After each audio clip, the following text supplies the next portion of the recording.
in your community, in your family, in your daily life across the whole country. যেই কথাগুলো আপনারা শুনে গিয়েছেন, প্রত্যেকে কথাগুলো আত্মস্থ করেছেন। শুধু শোনার স্বার্থেই শুনেছেন না, শুধু বড় বড় কণ্ঠে আপনারা সাউডেই শুধু করেছেন না, প্রত্যেকটা কথা আপনারা অন্তরে জায়গা করে নিয়েছেন, ঠিক কি না? নিজেরা পরিবর্তন হবেন, পাশাপাশি পরিবারটাকে পরিবর্তন করবেন, আপনার সমাজে আশেপাশে যারা আছে তাদেরকে পরিবর্তন করবেন। এখানে প্রত্যেকটা লোক আপনারা দায়িত্বশীল। কুল্লুকুম রাঈন ওয়া কুল্লুকুম মাসউলুন আন রাইয়াতিহি। সমাজের প্রত্যেকটা লোক দায়িত্বশীল। এর দায়িত্ব সম্পর্কে কাল হাসরের দিন আপনাদেরকে জিজ্ঞাসিত করা হবে। ভাই, আপনার সন্তান আছে, ছোট ভাই বোন আছে, ফ্যামিলির মেম্বার আছে, আপনারা তাদেরকে শুধাবেন, পরিবর্তন করবেন। পারবেন তো ভাই? এ দেশটাকে পরিবর্তন করবেন। এই ঘুণে খাওয়া সমাজটাকে গত অনেকটি বছর ধরে, প্রায় 55টি বছর চলে গিয়েছে, 50 থেকে 55টি বছর চলে গিয়েছে। একজন মানুষ জেনা ব্যভিচার করেছে, তাকে আমরা পাথর দ্বারা নিক্ষেপ করতে পারেন নাই। একটা মানুষ হাজার হাজার কোটি টাকা চৌর্যবৃত্তি করেছে, হাজার হাজার কোটি টাকা দেশের বাইরে পাচার করেছে, তাকে আপনারা মৃত্যুদণ্ড দিতে পারেন নাই, তার হাত কাটতে পারেন নাই। একটা মানুষ প্রকাশ্যে জেনা ব্যভিচার করে, মদ্যপান করে, তাকে আপনারা কখনো বেত্রাঘাত করতে পারেন নাই। বরং বিভিন্ন স্থাপনায়, কালভার্ট, বিল্ডিং, রাস্তাঘাটে, অলিতে গলিতে হাজার হাজার কোটি টাকার টেন্ডারবাজি হয়েছে, দুর্নীতি হয়েছে, দেশের বাইরে টাকাকে পাচার করা হয়েছে। তাদেরকে আপনারা উপরন্তু দেশপ্রেমিক হিসাবে আখ্যায়িত করেছেন।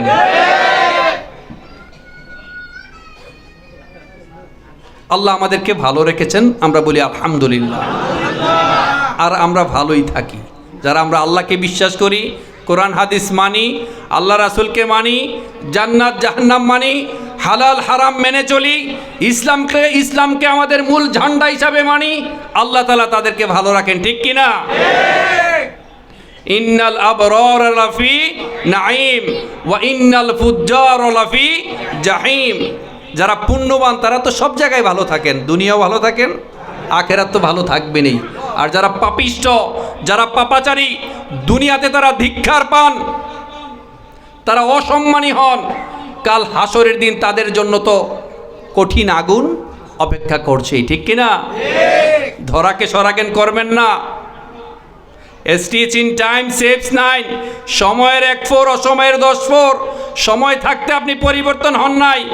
আপনি যখন মরার কালে পরিবর্তন হতে চাইবেন, ফেরাউনকেও আল্লাহ পরিবর্তন করায় নাই, ঠিক কিনা?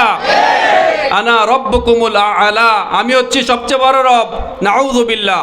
একটা মানুষ যখন অহংকারী হয়ে ওঠে, একজন মানুষ যখন অহংকারী হয়ে ওঠে, সবচেয়ে বড় সমস্যা হচ্ছে সে সত্যকে অস্বীকার করে। কি করে? সত্যকে অস্বীকার করে ফেলে। তখন তার হিতায়েত জ্ঞান থাকে না। আপনি অন্যায় করেছেন, আপনি জুলুম করেছেন, আপনি ধরাকে সরাজ্ঞান করছেন। আল্লাহ রাসূল সাল্লাল্লাহু আলাইহি ওয়াসাল্লাম বলেছেন, ততক্ষণ পর্যন্ত আপনার মৃত্যুই হবে না যতক্ষণ না পর্যন্ত ওই অন্যায় আচরণটি আপনার সাথে করা হয়, ঠিক কিনা? ইন্নাল্লাহা ইউমলি যালিমা ওয়া লা ইয়াতরুকুহু। আল্লাহ জালিমদেরকে ছাড় দেন কিন্তু ছেড়ে দেন না। ইন্নাহু লা ইউফলিহু যালিমুন। কোনো জালিম কখনো সফল হতে পারে না ভাই। আপাতত মনে হয় তারা ভালো আছে, ভালো থাকবে, ultimately they are not happy. তারা দুনিয়া তো সুখী নয়, পরকালে সুখী নয়। কিছুদিন কিয়ৎকালের জন্য একটু ভালো থাকে, একটু মাস্তি মাজ্জা করে দেশের বাইরে ঘুরে, বড় বড় গাড়িতে চলে, বড় বড় বাড়িতে চলে। কিছুদিন আগে একটা ব্যাংকের ম্যানেজার সাহেব বলছিলেন, আমার কাছে এক লোক এসেছে, 3 কোটি টাকা, না জানি 3 বস্তা টাকা বুড়িগঙ্গার মধ্যে ফেলে দিয়ে এসেছে। কেন? অবৈধ টাকা। সরকার খুঁজতেছে, বিভিন্ন প্রশাসনিক লোকজন খুঁজতেছে, টাকার মধ্যে দুর্নীতির গন্ধ পাওয়া গিয়েছে, টাকা ফেলে দিয়ে এসছেন। কত বড় বড় গাড়ি ফেলে দিয়ে এসেছেন, তাই না ভাই? আসলে how much land does need a man. একটা মানুষের কতটুকু সম্পদের প্রয়োজন? লিও তলস্তয় খুব সুন্দর করে বলেছেন, how much land does need a man. একটা মানুষের জন্য ততটুকু সম্পদই প্রয়োজন।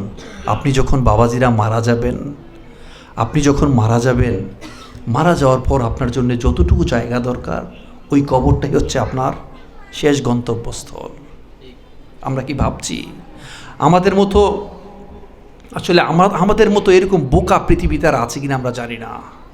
ইমাম ইবনু জাউজি রহমাতুল্লাহ আলাইহি কত চমৎকার করে বলেছেন, তোমার এক পা গিয়ে ঠেকেছে, তোমার জাহাজ ঠেকেছে কবরস্থানে, তোমার এক পা চলে গিয়েছে কবরস্থানে, আর তুমি এখনও অপেক্ষা করছো ওই জাহাজের মধ্যে কি কি সম্পদ আছে তা কুরানোর জন্যে।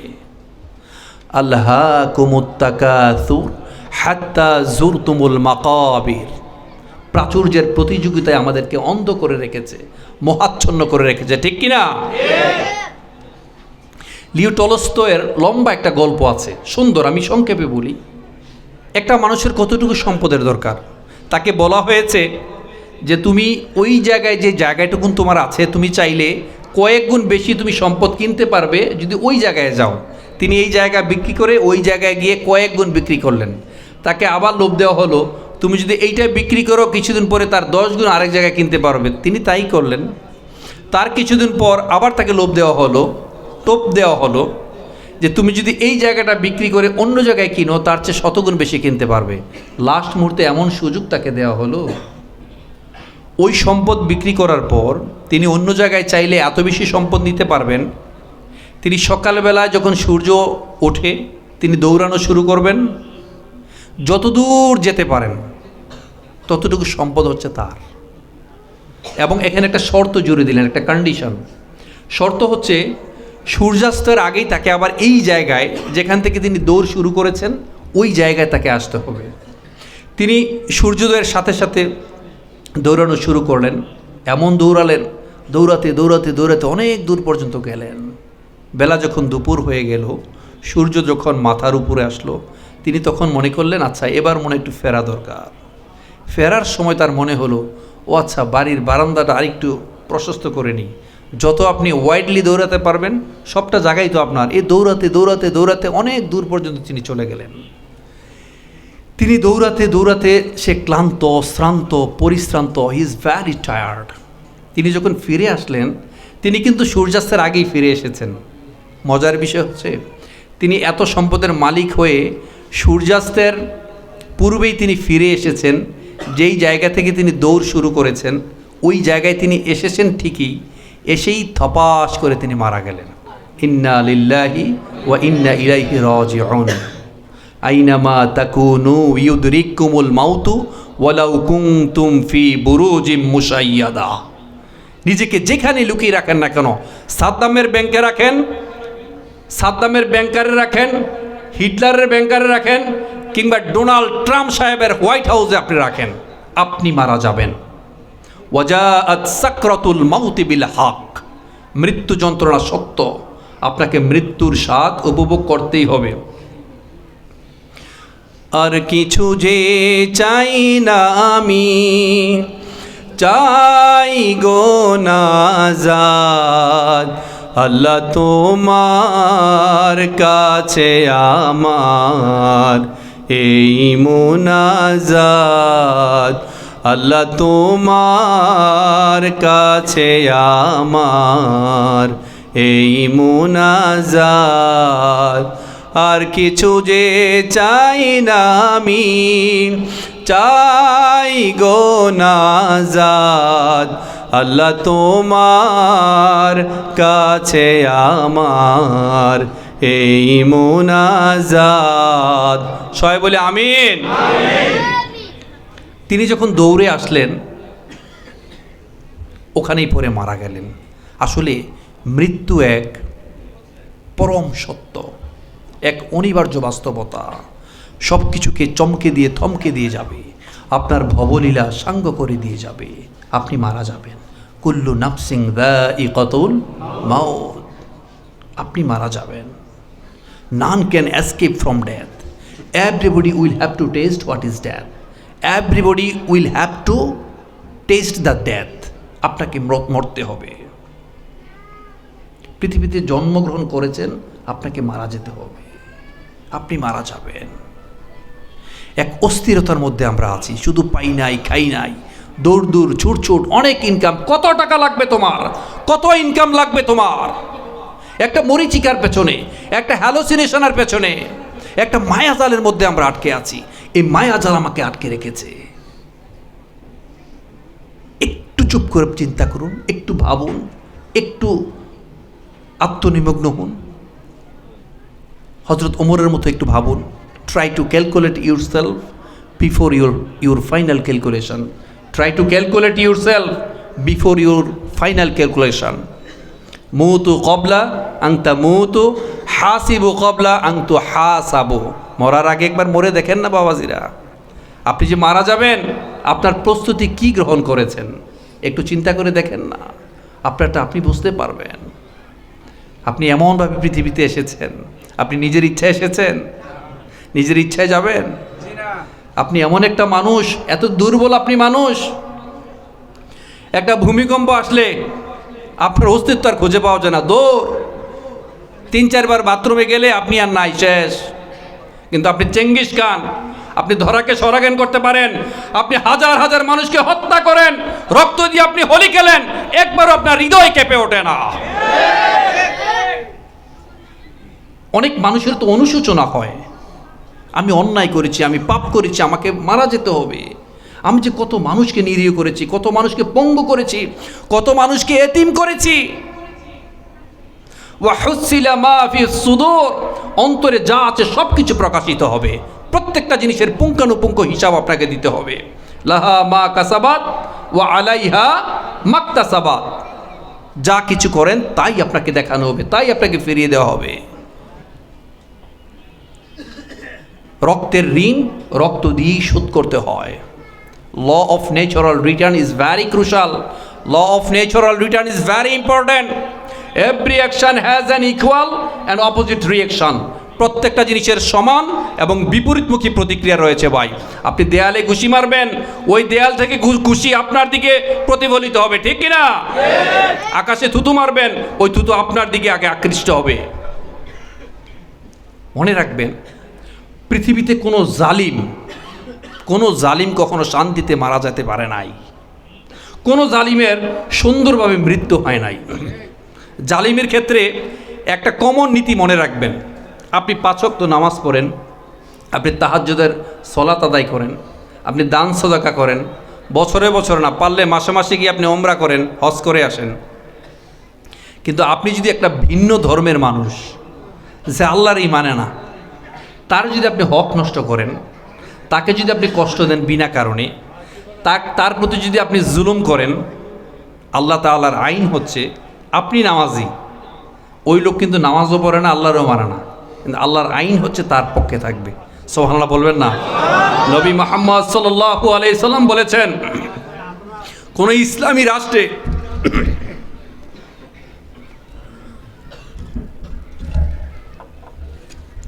নবী মুহাম্মদ সাল্লাল্লাহু আলাইহি ওয়াসাল্লাম বলেছেন, কোন ইসলামী রাষ্ট্রেও যদি কোনো ভিন্ন ধর্মের মানুষের প্রতি বিনা কারণে জুলুম করা হয়, অন্যায় অত্যাচার করা হয়, কাল হাসরের দিন আমি নবী মুহাম্মদ সাল্লাল্লাহু আলাইহি সাল্লাম তার পক্ষে অবস্থান নেব। বুঝতে পেরেছেন? জালিমের বিচারটা কি হবে? ইন্নাল্লাহা ইউমলি যালিমা ওয়া লা ইয়াতরুকুহু। আল্লাহ জালিমদেরকে ছাড় দেন কিন্তু ছেড়ে দেন না। ততক্ষণ পর্যন্ত আপনার মৃত্যুই হবে না, যতক্ষণ না পর্যন্ত ওই অন্যায় আচরণটি আপনার সাথে করা হয়। আপনি মারা যাবেন, আপনি মরে যাবেন। ওই লোকটাও দৌড়ে গিয়ে ওখানেই থপাস করে মরে গেল, মনে আছে? তিনি মারা গেলেন। মারা যাওয়ার পর তাকে ওখানেই কবরস্থ করা হয়েছে। তো কি হয়েছে? আপনি মারা যাওয়ার পর যতটুকু জায়গায় আপনাকে কবর দেওয়া হবে, ওই জায়গাটুকুই আপনার। আসলে ভাই, দুনিয়াতে সম্পদের প্রয়োজন আছে, দরকার আছে কতটুকু? আপনার যতটুকু প্রয়োজন, আপনি যতটুকু মানুষকে দান সদকা করতে পারবেন, যাকাত দিতে পারবেন, সম্পদ অর্জনের ব্যাপারে ইন্সপায়ার করানো হয়, উৎসাহিত করানো হয়, ওকে। কারণ আপনি সম্পদশালী না হলে মানুষকে সাহায্য সহযোগিতা করতে পারবেন না, দান সদকা করতে পারবেন না, যাকাত দিতে পারবেন না, ঠিক কি না? কিন্তু আপনি যদি এই সম্পদের কারণে নিজেকে সম্পদের সাথে জলাঞ্জলি দিয়ে দেন, হবে? এই সম্পদের কারণে একটা সম্মানিত চেয়ার, এই চেয়ার তো জনগণের চেয়ার, এই চেয়ারে বসার জন্য আপনারা গত 50 বছর ধরে ধরাকে সরাগান করেছেন, রক্ত দিয়ে হোলি খেলেছেন, লক্ষ লক্ষ টাকা, হাজার হাজার কোটি টাকা পাচার করেছেন, নিরীহ মানুষকে হত্যা করেছেন, মানুষকে পঙ্গু করেছেন, এতিম করেছেন, শুধুমাত্র এই পাওয়ারের জন্য, এই দখলদারিত্বের জন্য, ঠিক কিনা? শুধু যদি অর্থ কামানোর জন্য হয়ে থাকে তাহলে তো এই সম্পদের প্রয়োজন নাই। পৃথিবীতে ভাই একটা কথা, পয়েন্ট টু বি নোটেড, আমার ছাত্র ভাই যারা আছো, ইয়াং যারা আছো, এই কথাটা লিখে রাখো। জীবনে এমন অনেক কিছু চাওয়ার আছে যা না পাওয়ার মধ্যেই কল্যাণ। কথা কি বুঝতে পেরেছেন? You got my point? আমার কথা কি বুঝতে পারছেন বাবাজিরা? জীবনে অনেক কিছু চাওয়ার আছে যা না পাওয়ার মধ্যেই কল্যাণ। ভারতের president APJ Abdul Kalam, APJ Abdul Kalam একজন মুসলমান ছিলেন। তিনি যখন তার রাষ্ট্রপতি ভবনে প্রবেশ করছেন, ঢোকার সময়, মনোযোগ আছে আপনাদের? একটু try to realise the essence of Islam, please try to realise the main essence of Islam. ইসলামের সৌন্দর্যটাকে একটু উপভোগ করার চেষ্টা করেন। আলহামদুলিল্লাহ, আপনাদের দোয়ায়, বাবা মায়ের দোয়ায় বিশ্বের অনেকগুলো দেশ ঘোরার আমার সুযোগ হয়েছে। অনেক দেশে আমি দেখেছি ভাই, তাদের শুধুমাত্র ইমানটা নাই। ইমান ছাড়া যা যা থাকার কথা কোরআন হাদিসে প্রত্যেকটা বিষয় তাদের মধ্যে আছে, শুধু ইমান নাই আর অশ্লীলতা আছে একটু বেশি, আর বাকি কোরআন হাদিসের সব কিছুই তাদের মধ্যে। আর আমাদের নামকাও আসতে ইমান আছে, বাট ইমান থাকার পর যেই যেই জিনিসগুলো থাকার কথা তার একটাও আমাদের নাই, ঠিক কিনা? আমাদের ইমান থাকে না। ভারতের প্রেসিডেন্ট এপিজে আব্দুল কালাম, তিনি যখন প্রেসিডেন্ট ভবনে যান, তিনি একটা ব্রিফকেস নিয়ে যান। যখন প্রবেশ করেন ব্রিফকেস নিয়ে যান।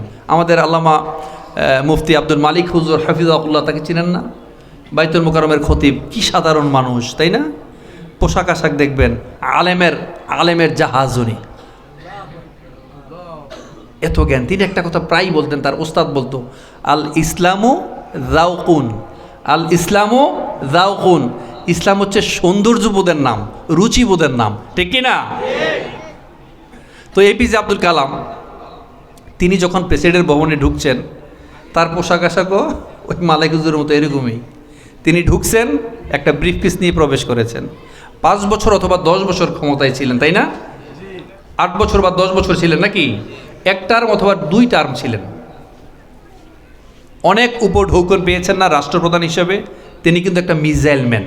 এখানে যারা স্টুডেন্ট আছো, যারা শিক্ষিত ছেলেরা আছো, একটা কথা মনে রাখবে, আমি তার প্রসঙ্গে আসছি। তিনি একটা বই লিখেছেন, a wings of fire, a wings of fire, আগুনের ডানা। এই বইটা লিখে তিনি প্রমাণ করতে চেয়েছেন একটা লাস্ট বেঞ্চার, একটা পিছিয়ে পড়া, জিমিয়ে পড়া স্টুডেন্ট, যে ঠিকমতো পড়াশোনা করে নাই, ফাঁকি দিয়েছে, ফ্যামিলিতে পরিচয় দেওয়ার মতো কেউ নাই, মামা খালু নাই, অর্থের কোনো যোগান নাই, সেই স্টুডেন্টটা চাইলেও জীবনে বড় কিছু হতে পারে, করতে পারে। শর্ত হচ্ছে সময়টাকে কাজে লাগাতে হবে, বিশ্বাসের আলোকে পরিশ্রম করতে হবে। রক্ত যখন ঘাম হয়ে ঝরে, সেই নোনা পানিতে উৎপন্ন হয় সাফল্যের বীজ। আপনি প্রত্যেককে জিজ্ঞেস করেন, এখানে যারা সফল লোক আছেন প্রত্যেককে জিজ্ঞেস করেন, আপনার বাবা কি সফল ছিলেন? আপনার দাদা কি 1000 কোটি টাকার মালিক ছিলেন? আপনার বাবাকে, আপনি ইউনিভার্সিটিতে যান, আপনার বাবা কি অধ্যাপক ছিলেন? যদি আপনি একজন সচিবকে, মুখ্য সচিবকে যদি জিজ্ঞেস করেন, ক্যাবিনেট সচিবকে যদি জিজ্ঞেস করেন, স্যার আপনার বাবা কি সচিব ছিলেন? দেখবেন উনি বলবে, আমার বাবা বিসিএস কি জিনিস এইটাই জানে না। এপিজে আব্দুল কালাম মাজির ছেলে ছিলেন, তাই না? তিনি চাইলে মাজি হতে পারতেন, তিনি কিন্তু মাজি হন নাই। তিনি বলছে, I will have to change my track, আমি আমার এই ট্র্যাককে চেঞ্জ করতে হবে। তিনি উইংস অফ ফায়ার লিখে গিয়েছেন, একটা সাধারণ মানুষও অসাধারণ করে কিছু দেখাতে পারে যদি সে আত্মপ্রত্যয়ী হয়, যদি সে পরিশ্রমী হয়, যদি সে বিশ্বাসের আলোকে রক্তকে ঘাম বানিয়ে সে পরিশ্রম করতে পারে, তবেই তার পেছনে সফলতা দৌড়াবে। যুবক ভাইয়েরা, মানুষ তোমাকে নয়, তোমার অবস্থানকে ভালোবাসে, তোমার পজিশনকে ভালোবাসে, ঠিক কিনা? জীবন যেই কোনো জায়গা থেকে শুরু করা যায়। Life can be started from any place, anywhere, any time, and you will have to start your life from the very beginning. জীবনটাকে যে কোনো জায়গা থেকে শুরু করা যায়, যে কোনো স্থান থেকে শুরু করা যায়, যে কোনো বয়স থেকে শুরু করা যায়। শুধু শুরু করতে হবে আপনাকে। পথে নামেন, আল্লাহ চাহে তো পথেই আপনাকে পথ দেখিয়ে নিয়ে যাবে ভাইয়ের আমার। পরিশ্রম করছেন, আপনাদের এই পরিশ্রমী যারা আছেন, এখানে যারা শ্রমিক আছেন, আমরা প্রত্যেকেই শ্রমিক, কারণ আমরা সবাই কাজ করতে চাই। আমরা প্রত্যেকের উপর যে অর্পিত দায়িত্ব, আমরা যেই প্রতিষ্ঠানে কাজ করি, যেই কোম্পানিতে কাজ করি, যেই দোকানে কাজ করি, আমরা যদি আমাদের অর্পিত দায়িত্বটাকে পালন করতে পারি, এটার নামই হচ্ছে স্বদেশ প্রেম। ঠিক কিনা? আপনি যদি পরিশ্রম করতে পারেন, সফলতা আপনার পেছনে।